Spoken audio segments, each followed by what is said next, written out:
Aba, si Chester wala lang ako nakipaglaro na sa iba at mukhang masaya talaga siya. Bumalik nga kami dito dahil ako na ba na magpapagupit? Chester, umupo ka nga dyan at hindi ka na naman mapakali. Prof, malapit na kasi tayong bumaba, nasa parking na tayo. Sa mga oras na to ay kinakausap nga siya ni Mama. Okay na, nag-groom ka na sa bahay. Kaya si Prof na lang ang mag-groom ngayon.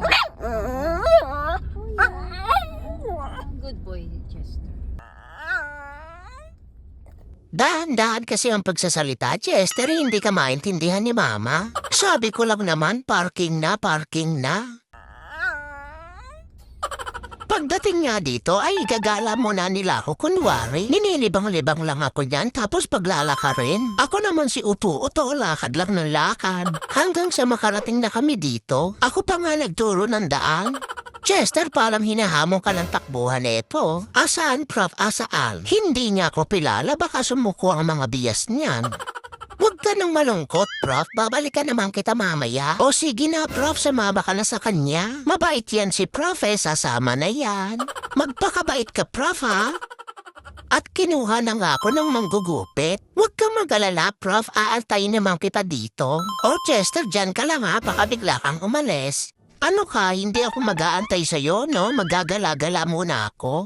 Nagdakablakad nga muna ako dito habang nasa grooming si Prof. Aba, hindi ko siya aantayin. Siguradong matagal pa yun.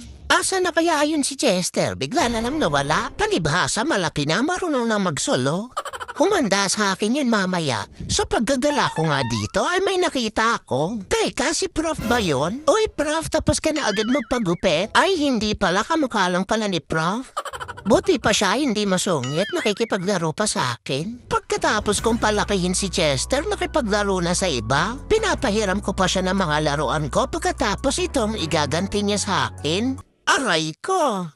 Sige na, mamaya na lang kinokonsensya na ako ni Prof Nakulagot ako kay Prof, baka maamay niya akong nakipaglaro ako sa iba. Bahala siya, matutulog muna ako. Hala, si Prof pala, nakalimutan ko na. Oh, Chester, dumating ka pa. Mukhang napasarap ang gala mo, ah. Chester, parang minaamoy ako sa'yo. Prof, sorry na, huwag ka nang magalit. Naku, Chester, bibigyan kita ng piso, maghanap ka ng kausap mo. Nakita mo lang na kamukha ko, nakipaglaro ka na. Sige na, Prof, peace offering ko sa'yo, pumili ka na. Alam ko namang ayan ang kahinaan mo. Ikaw talaga, Chester, alam na alam mo kung paano ako kukunin. At nagkabati nga kami ni Chester bago umuwi. Paano yung galit mo kanina, Prof? Chester, paano naman yung parking mo?